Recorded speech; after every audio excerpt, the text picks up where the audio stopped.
Hi there and welcome. These are your handover videos for your Sprite Grande Quattro DB. These are a basic walkthrough on how to set up and operate the caravan as if you were coming on or off site. Starting off first, we have your black hitch head here with silver lever that you have to have pulled up like so, which will then allow you to wind down the jockey wheel onto the tow bar, causing that to snap down, pushing up that red button and exposing the green ring. You have your breakaway cable just here. Now legality states if you have an eye point, it has to be used. If not, wrap it around the tow bar. Handbrake is just here. To disengage, just press down, and to engage, flick up. As you can see, they do come up with a fair bit of force, so make sure your face isn't in the way. Jockey wheel is used to level the caravan, and when travelling, that pulls up into the actual A-frame. You then have 13-pin electric on the caravan, so if you do have 7-pin adaptation on your car, make sure to bring yourself an adapter. 2 points either side and 2 points at the back. We have inserts for your legs. Now the caravan itself comes with a leg winder, or alternatively, you can get yourself a 19mm drill bit and a power drill just to make it that bit quicker. Do not attempt to jack up or level the caravan using your legs. They're simply used for stabilisation. Now we're using our test equipment today here, so I have a red propane gas bottle. I'd always recommend propane over butane as it has a better performance in winter. Connected onto that, we have this black gas hose. Now black gas hoses will run for 5 years, orange will run for 10. That connects onto this regulator just here. You want to hand tighten that as much as you physically can and then nip it up using a spanner. You don't want it on ridiculously tight, as there is an O-ring inside the actual hose. Too much pressure on that can cause it to crack and break, leading gas to leak out. So pretty much just a little bit of a nip up. On the other side, starting off first, we have your water pump connected into an aqua full of clean drinking water. Now for this, you've got a trigger system, so pressing on the trigger, you've just got to pull out, and then you've got rubber hoses on the top. You've got this blue cap that goes over the top of the aqua to ensure no nastiness gets in. Then at the bottom we have your strainer. Now it's crucial that the strainer sits at the bottom of the barrel, as otherwise you can get airlocks in the system. Then to engage, you just have to press that in. You have a flue here, which is used to get clean air in and out of your boiler when operating on gas. Don't have to do anything with this except make sure it's nice, clean and tidy. Battery locker. This example does have a battery fitted. 2 terminals on the top, and you'll need a 12 or 13mm spanner to connect it up. And then you have your plug-in for your mains, just easy to get on. Just here we have the 2 points where your wastewater is going to come out of. You'll need some 28.5mm waste pipe to then feed into a waste master that you can empty out at the appropriate point on site. And lastly, we have your toilet function. So we have your cassette here, and to remove this, up on the orange handle and pull out towards you. Now this handle does also extend out and up, so it can be used similar to a carry-on suitcase.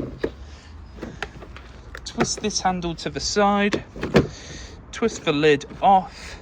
Then what you want to do is you want to tilt, and at the same time as tilting, continually pressing your vent button. Now my recommendation is to open up this cap here, feed in some fresh water, shut it all back up, if you can actually get it in line. Give it a shake, and again tilt and vent, just so it makes the smells not as bad. Then on this cap here, you have measurements in both imperial and metric, and that's for your blue chemical. Blue chemical goes into there, twist the head back to the side, push in the cassette so the orange handle sits behind those white teeth, so that it can't be removed without pressing it up. Just here we have your flush tank. Flush tank has the capacity to hold around 12 litres of water. However, I won't recommend putting in any more than 10, as you don't want to overfill the capacity. You can also add some pink chemical, which works as a bleach without being corrosive and makes it smell nicer. Now you don't want to travel with either of these two full, so just up here, got a little bong to drain off any remaining water in the system. The caravan itself will be fully drained off when you collect it. Then underneath your right hand side seat, you have all of this here. So this black and white thing is your flow jets, which will pull through the water to the boiler itself. You then have this yellow drain valve facing in the position as it is now. That is allowing the flow of water to come through. However, switch it up to the vertical position and that will drain off any remaining water in the system itself, and that is also how you will collect the caravan. November to March, have it up permanently unless you're actively using the caravan, and any time you come off site, give it a drain off as well. This silver box on the side is your battery charger. You then have all of your fuses here and your trips. All your trips in the upright position and all your fuses in the correct position. I'd always recommend carrying some extra fuses as well. You then have charger and heating and hot water illuminated, showing they're working. A reverse polarity setting if you ever go abroad, and a complete system shutdown button. Press that in, nothing inside the caravan will be able to operate. You also have this sticker on the back of this panel if you ever need to do a reset or if you need to know what they represent. Then in this locker just next to it we have your boiler just here, which again you can pull back a panel if you ever need to do a reset. And here we have your main control panel. So you got your mains on and off just here. It will show that power is coming into the caravan from the mains. If you plugged into car, it will show a little bit of green there going in. You can view the levels of either the leisure battery or vehicle battery by pressing in on either of them, or that little graph button there. As I'm plugged into mains right now, that is going to show the amount coming from the mains. You then have awning light, so press that in. Go to the outside, you can see awning light on just there. Turn that off. You then have interior lights just here. You can see that turns it off, turns it back on, and then you just have to use your represented switches across the van. Then you have your pump button just here. Now for the pump button, you press that in. Wait about 2 minutes for the water to get pulled through into the boiler, and then open up your taps, which I'll show in just a second.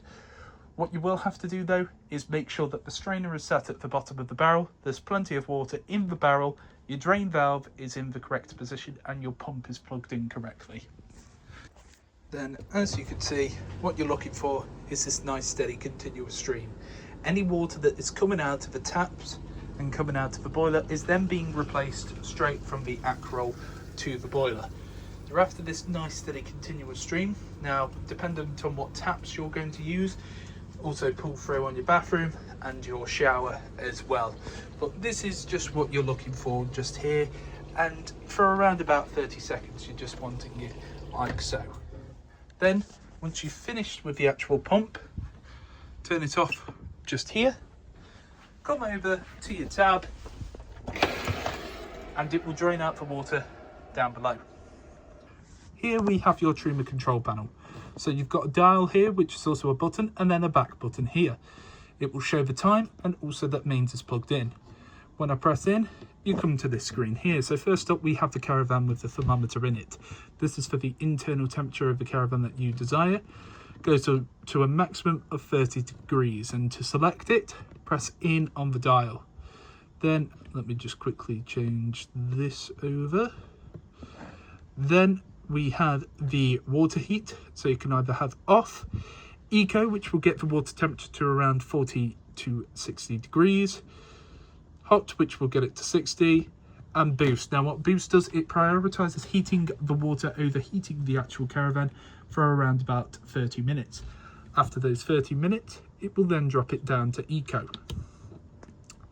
Next, we have your energy source. I did just have to change it over to electric 2 because I've had to unplug the gas. But you've got the choice of electric 2, so 2 kilowatts, electric 1 with 1 kilowatt, mixture gas and 2 kilowatts, mixture gas and 1 kilowatt, or strictly gas. Then have your fan speed, which is either eco or high. Eco is nice and steady, high is a lot more vigorous. However, if I don't have the heating on, let's turn that off. What we'll just show you as well, that flame contributes to that. The electric is for the source, fan is for the speed. It all shows you the selection on the top, and as you can see, there's no selection at all now. go back over to fan with no heating on, and it comes up with vent. Now what vent does, it circulates the air across the caravan, so you can have your windows open if it's a semi-nice day and let the air come through, so you get some nice fresh air into the caravan. So then we'll go back to this. Then we have a timer just here. So you first input the start time with hours then minutes, and the end time with hours then minutes, and that's when you'd like the heating and hot water to come on. You then have the correct time, so it's currently not 2 o'clock, set it to whatever you want it to be, and when you completely turn off this panel it will reset itself. Then you have that spanner icon, which is for your additional settings. So you've got offset, temperature, brightness, 12 or 24 hour clock, language, index and reset. I'm not going to go through that, as we have set this panel to what we believe the most user friendly. However, if you'd like to have a look inside your book packs, then please do so. Then to turn this off completely, press and hold in on the middle dial, then shuts itself off. Naturally, it will go to the green screen when not interacted with in a little bit of time, but it will still display text. When it's completely off, there's no text. Then just here we have your toilet. So lift up the lid, pressing the button, and you can hear that motor. That motor is what will push through any water inside the system. Then to remove the waste, press away on the handle, opens up the catch, pull it back towards you to be able to shut it up, and anytime the cassette is full, there'll be a red light on there telling you to empty. As you can see, all burners nice and lit. And it's the same concept for your grill. That may be a case one side will light up first, like it has done here, and then if you just redo it, both sides will light. And the oven, now make sure that this tray does not intrude on the igniter as well, so press in, twist to the side, all nice and lit there as well. Only other real thing to note is that if you're travelling with gas bottles, make sure they're turned off, and you need to travel with this glass sheet down, but don't put it down until all of these burners are nice and cold to the touch. Then here we have your domestic fridge operation. So you have 2 child locks on the top and bottom. To turn the fridge on, press and hold in on this button on the left. It will flash up and go to its most recent memory, which in this case is gas. You will also see when the fridge is on, there's lights on. You can change the mode for the selection of the source using that button. So press in once, it goes over to mains. Press it again, it goes to auto. Now auto chooses what the fridge thinks is the best source to use, which in this case is mains. Now when I press it again, it's going to go to that battery symbol. That battery symbol is representative only of 13-pin electric. So when I select and go over onto that one, it's going to come up with a hazard and begin to flash up and beep. So we'll go back over to mains. Now it may be a case that when you go for gas, you'll gradually hear it tick in, and then once it's finished ticking, that means it's then all nice and lit. However, I would recommend going through the hob, grill and oven first. Then we have the amount of power coming in, so 1, 2, 3, 4 or 5. 5 being the most powerful, so it's going to chill it the quickest. Even on full capacity, it will take around 4 hours for it to fully chill. Then when you want to have the fridge completely off, press and hold in. No more lights, completely off.